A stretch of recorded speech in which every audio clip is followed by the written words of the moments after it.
So recent டைம்ஸில் America அவங்களோட interest ரேட்டை கண்டினியூஸாக ட்ராப் பண்ணதுனால கோல்டோட ப்ரைஸ் வந்து ஸ்டெடியாக ஒரு $150 மூவ்மெண்ட் வந்து ரைஸ் ஆனதை நம்ம எல்லாருமே பார்த்துருப்போம். ஸோ இப்போ கடைசியாக வந்து பார்த்தீங்கன்னா ட்ரம்ப் இந்த எலெக்ஷனில் வின் பண்ணிட்டாரு அப்படின்னா அவர் கிரிப்டோ கரன்சிக்கு பெருசாக ஃபேவர் பண்ண போகிறாரு அப்படிங்கிற ஒரு விஷயம் ஒரு மீட்டிங்கில் வந்து சொல்லியிருந்தார். ஸோ நம்ம எக்ஸ்பெக்ட் பண்ண மாதிரி ட்ரம்ப் வந்து பார்த்தீங்கன்னா இந்த எலெக்ஷனில் வின் பண்ணதுனால சடனாக வந்து கிரிப்டோ கரன்சிஸோட ப்ரைஸ் இன்க்ரீஸ் ஆக ஆரம்பிச்சது. எஸ்பெஷலி பிட்காயின் அதோட ப்ரீவியஸ் ஹையை பிரேக் பண்ணி $93,000 வரைக்கும் அதோட ப்ரைஸை மார்க் பண்ணிருச்சு.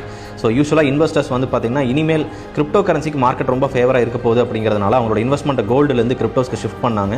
இதோட ரிஃப்ளெக்ஷனாக இன்றைக்கி கோல்டு வந்து கிட்டத்தட்ட வந்து 2794 கிட்டத்தட்ட வந்து பார்த்தீங்கன்னா 2537 வரைக்கும் பெரிய ட்ராப் வந்துச்சு. ஸோ நம்ம என்ன எதிர்பார்த்தோம் அப்படின்னா அரௌண்ட் ஒரு 2537 அந்த அப்படிங்கிற ஒரு ப்ரைஸ் மார்க்கெட் ரீச் ஆச்சு அப்படின்னா இங்கிருந்து கண்டிப்பாக ஒரு சின்ன ரிவர்சல் இருக்கிறதுக்கு வாய்ப்பு இருக்குது அப்படின்னு நம்ம எக்ஸ்பெக்ட் பண்ணோம். அரௌண்ட் ஒரு $30 to $50 மூமெண்ட். ஸோ அதில் நம்ம வந்து ஒரு $10 கேப்சர் பண்ணுறது நம்மளோட பிளான்.